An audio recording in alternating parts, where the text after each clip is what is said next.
Before we get started, do you gentlemen mind if I read something out here? Perhaps you, one or both of you, will be able to tell me who said it or where it came from, too. Sure. Quote, "The government of the People's Republic of China is the sole legal government of China. Taiwan is a province of China which has long been returned to the motherland.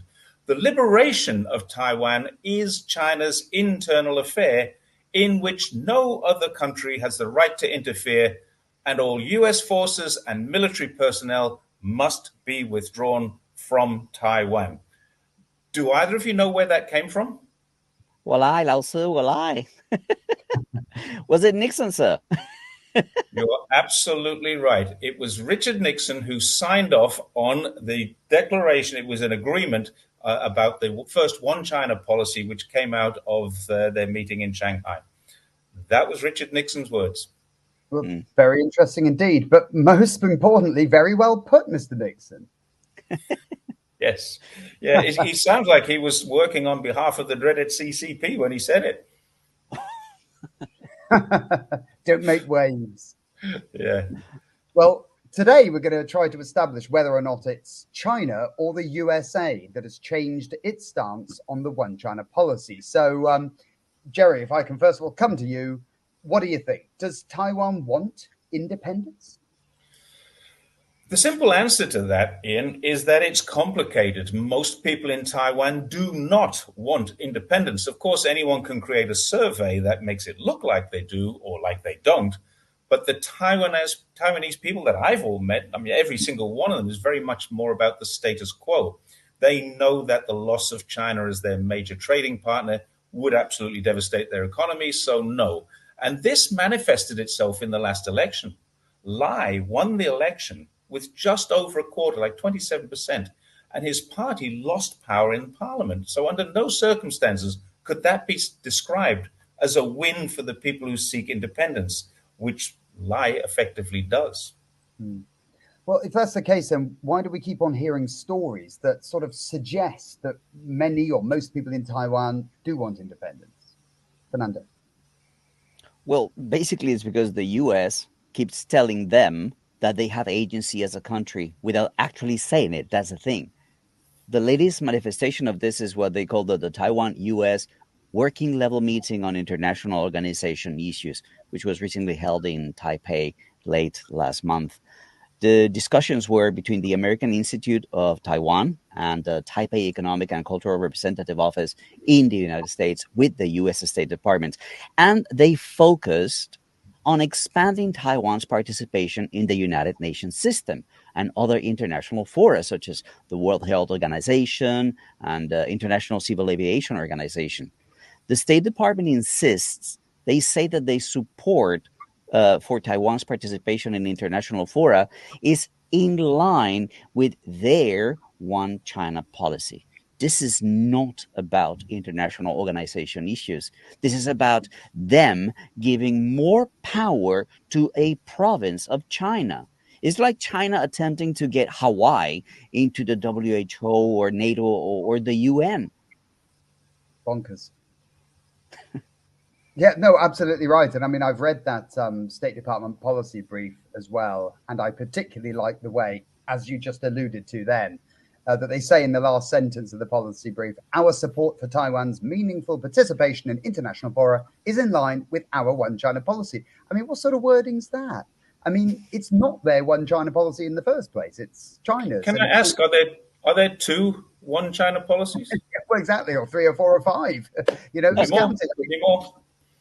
Absolutely. I mean, it just strikes me that, I mean, if the USA can sort of appropriate other countries' policies at will and adapt them to their needs, then no policy is worth the paper it's written on, surely. I mean, it seems to be reserving the right to interpret China's one China policy in any way that it wishes, almost like some sort of, naughty, defiant little child testing his parents' red lines. What do you think, Jerry? Yeah, I think we can liken the USA to that truculent child holding a finger an inch away from the sibling. Moments after the parent has warned them, don't touch each other. I'm not doing anything wrong, says the kid. I'm not touching. Or the belligerent schoolyard bully who gets his friends behind him and then approaches the smaller group in the school to demand allegiance. Give us all your dinner money and stuff. Then claims it's their right because everyone else in the schoolyard supports them. Or that recalcitrant liar who said Dad said it was okay, but Dad's not there to agree or disagree. Any parent knows this happens everywhere as part of growing up, part of experiencing all kinds of different behaviors and some disciplinary problems. It does happen. But no one expected that when they grew up, the most powerful nation in the world would continue doing the same thing, which is exactly what the US is doing. It's been doing it in Eastern Europe after promising not 1 inch further east and that there would be no NATO expansion. Then NATO, of course, expanded.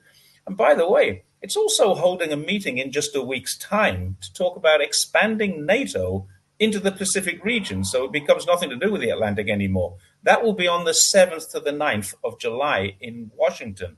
The US are gathering, or at least attempting to gather supporters to bully and go to China. It's doing it in Tibet with more visits by leaders promising support for an independent, or ex-leaders, for an independence movement that the spiritual leader of the people they want to support has clearly says he doesn't want. Getting back to Taiwan, did you guys know that the US actually held a democracy summit there in 2022? Every year, Washington holds a democracy summit, and they invite Tibetans who've never set foot in Tibet to make speeches, to criticize China. They've even invited a few people from Hong Kong, and this has been going on since 2021. They've actually invited now the province of Taiwan to attend each one. Taiwan isn't a country, the entire world recognizes that, but in 2022, they were invited to be the hosts of this so-called democracy summit, going against the spirit of their statements that we said before and their agreements. I'm not sure what that is, if that's not a breach of their agreements. Well, absolutely. I mean, is this kind of attitude, does it, continue to this day? I mean, is it still going on, this sort of contravention or, basically changing the spirit of the agreements and statements that have been made previously? Fernando? Of course, they continue to do it in Taiwan. Both Blinken and Biden have reiterated their stance on the One China policy, and they say that it has not changed. They assured the world that they have been consistent for decades and they do not seek independence for Taiwan. But the evidence that we see shows that that is a lie. Their policy has changed. Nixon said it first in February of 1972 in the Shanghai Communique. Both sides agreed to a normalization of relations, a reduction of military conflict, that neither should seek hegemony, and that neither will enter agreements or understandings with the other, directed at other states. Now, lawyers, they may argue what subsequent documents say or don't say or how they are interpreted, but it's very hard to deny when Nixon signed a document, which, if I can just repeat what Jerry just said, went like this. The government of the People's Republic of China is the sole legal government of China. Taiwan is a province of China. How can we misunderstand this? It has long been returned to the motherland. The liberation of Taiwan is China's internal affair, and this is what they say from the pulpits every single time. This is an internal affair, and no other country has the right to interfere. This is what they keep doing. And the best part, and the part where I have a lot of questions, all U.S. forces and military personnel must be withdrawn from Taiwan. So my question to our audience is, why are there U.S. troops in Taiwan today? Why? Here's a question probably for another video, guys. Why does China allow it? Ooh. Yeah, I mean, they're tough questions to answer, if I'm honest. But that statement that you made and Jerry made earlier is by no means, the only one in that vein. I mean, on the 15th of December 1978, Jimmy Carter made a speech announcing recognition of the government of the People's Republic of China as the sole legal government of China. He went on to say that the two parties, the USA and China, reaffirm the principles agreed on by the two sides in the Shanghai Communique of 1972. Wide interpretations have been made on the wording of the government of the United States acknowledges the Chinese position that there is but one China and Taiwan is part of China. However, in the same speech, he then went on to say that recognizing the People's Republic of China, that it is the single government of China. And he recognized that as a fact. Then there was another one in August of 1982. Ronald Reagan did the same thing in a joint communique, promising, wait for it, to reduce arms sales to Taiwan once again. The opening preamble contained the following words: the United States of America recognized the government of the People's Republic of China as the sole legal government of China, and it acknowledged, so it's already done so, and he's reiterating that, the Chinese position that there is but one China and Taiwan is part of China. So from these statements, the US position, seems to be crystal clear, doesn't it, Jerry? Yes, I think so. So when Blinken or Biden say our decades-old policy hasn't changed, it's not a mistake or an interpretation issue. The policy has changed. There's salami slicing. This is the term that's been used to describe what the USA has been doing to China in relation to Taiwan. They've approached each red line in the same way that that truculent kid approaches their sibling, close enough to say, we're not doing anything wrong, but clearly doing something that will annoy the other. The meeting last week in Taipei wasn't the first of such meetings. There was another one in October 2022. As well as that one, it consisted of consultations in Washington on expanding Taiwan's participation at the United Nations and in other international fora. Again, so the two sides discussed assisting Taiwan to meaningfully participate in the United systems and other international organizations. So this most recent visit was even more of an insult, not to China, or was to China, but to the three former presidents of their own country, because contrary to their own agreement of non-interference in the internal affairs of China, two deputy secretaries of state visited Taiwan just last week. And according to the US State Department, Taiwan's Ministry of Foreign Affairs, the two countries held working level, this is their words, not mine, working level meetings in Taipei on the 21st to exchange views on Taiwan's substantive participation in international organizations. And the US State Department say this focused on expanding Taiwan's meaningful participation. Again, UN systems, other international fora. This is never ending. It's just one salami slice after the next. The question is, what do you do when there's no more salami? You've eaten all your lunch. Listen, guys, this country, the US, which has already 3 times formally and publicly agreed that there is but one China and that Taiwan is part of it. And they would now like the province of Taiwan to have a larger say in matters of international affairs. They would like the province of Taiwan to have the military capacity to defend itself from its own recognized government, which they agreed is in Beijing.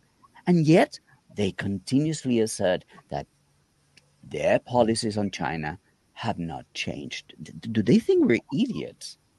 Now, there's more. In an act of global, some might say childish disobedience, the US has now written a law in their own country called the Taiwan Relations Act to subvert agreements made by the United Nations through Resolution 2758 and the agreements of 3 of their own presidents from 72, 79, and 82. That's where we are.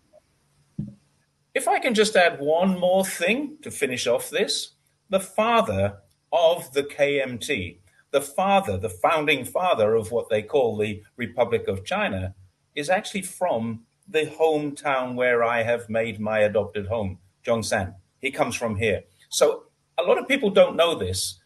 If you look at any official Taiwanese building and you see a picture of a man standing there, he's Chinese. He's from China. He's from Zhongshan, where I live. And I was literally just a few kilometers from his home just last night. This indicates that Chinese people who value their ancestry, their ancestral homes, and where their parents and families are buried will value what is happening here. They do not want independence from that. They do not want to say, my parents are from another country. Even the diaspora who come back to China all the time to see their grandparents' home, their great grandparents' home. This is happening all over the world. People are coming from all over the world into China. They don't really want independence from that. That would be cutting off their ancestral homes. Absolutely right. I mean, I remember some years ago, one of the former leaders of Taiwan made trips, at least one, certainly, back to the mainland Yeah, of China. Mr. Mao. That's right. And yeah, I mean, it was a big thing, and at the same time, it was nothing out of the ordinary. Mm. Yeah, for me, the most ridiculous thing is when they talk about, oh, there are ships sailing up and down Taiwan waters. It's China. It's China's waters. Oh, there are planes flying over the Taiwan airspace. It's China. It's their airspace. I mean, after Nancy Pelosi decided to go to Taiwan, forget about that median. There's no median anymore. That's No. it. They are asserting themselves. This is ours. This is China. We'll fly wherever we want. We will sail wherever we want because Taiwan belongs to China. Now deal with it. Good on them. So, the US, just to sum up, right? So, the US has agreed several times that Taiwan is part of China and that the reunification of Taiwan with the mainland is an internal matter for China alone. Yet the US still attempts to interpret the wording of those agreements to legitimize its acting in contradiction to the spirit in which they were entered. So back to children then, it seems that children can be disciplined. They usually grow out of their recalcitrant periods and become functional adults one day. Mm. But it seems that there is one country in the world that is having considerable trouble showing any degree of maturity. Thank you for joining us. See you next time on the 3 Ends. Bye. Bye.